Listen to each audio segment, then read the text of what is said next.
Olá, tudo bem? Eu vou falar um pouquinho sobre as organizações, né, no tempo de pandemia. E eu vou começar falando sobre ESGs, as empresas que estiverem ligadas a ESGs, que são os ambientes, né, sociais e de governança, traz para as empresas um patamar bastante interessante com relação aos seus consumidores e aos seus stakeholders. O que é esse patamar? Uma forma humana de enxergar a empresa, faz com que elas tenham bastante representatividade nos seus negócios, né? Por exemplo, hoje as empresas que têm um poder de sobrevida maior, elas estão amparando os seus stakeholders, os seus fornecedores e seus subfornecedores, o seu entorno. Como? Antecipando os créditos, né? Antecipando os seus pagamentos, as suas divisas e ajudando esses pequenos a sobreviverem. Não que isso não era praticado antigamente, só que hoje é visto como uma governança humanizada, né? Um sistema mais ambiental e faz com que a imagem da empresa se fortaleça perante ao mundo, porque as pessoas estão muito ávidas por isso, por humanismo, pelo meio ambiente, né?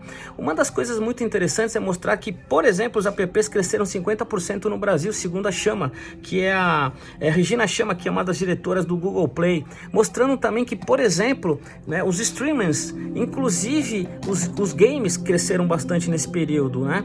O Meet, o Zoom, o Google Classroom teve uma elevação de consumo muito grande, trazendo bastante dinheiro para Google. Isso faz com que, por exemplo, nós começamos a pensar, né, ou as empresas começam a pensar nas suas questões de distanciamento, não distanciamento relacionado a questão da pandemia, mas sim a possibilidade de angariar profissionais remotos, né? Algumas empresas, por exemplo, não têm mais ponto físico.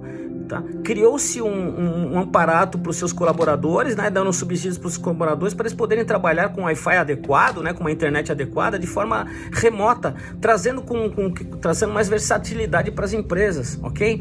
É muito interessante essa questão. Uma das coisas muito importantes das empresas, por exemplo, é a questão da flexibilidade para a visão dos seus negócios. A flexibilidade da visão dos seus negócios é voltada, por exemplo, para a sua produção. Vamos imaginar, por exemplo, uma empresa que queira sobreviver ou criar novos conceitos dos seus produtos, ela se direciona para a biomimética, tá?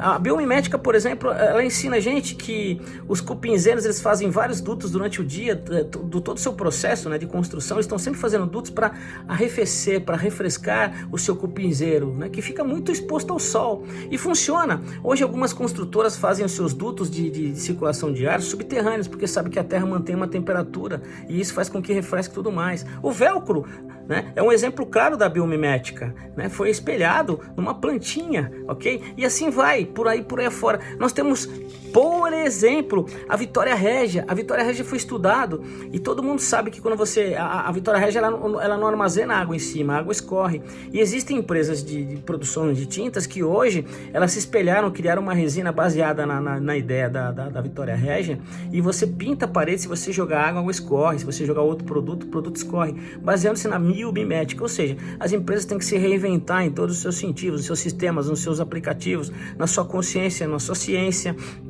né? A consciência principalmente na questão da humanização do meio ambiente, para poder valorizar o seu entorno, os seus stakeholders, e fazer com que isso ela se sobreviva, ok? É isso aí, pessoal. Hoje eu falei um pouquinho sobre as empresas, no próximo eu vou falar sobre os colaboradores. Um beijo a todos, obrigado aí.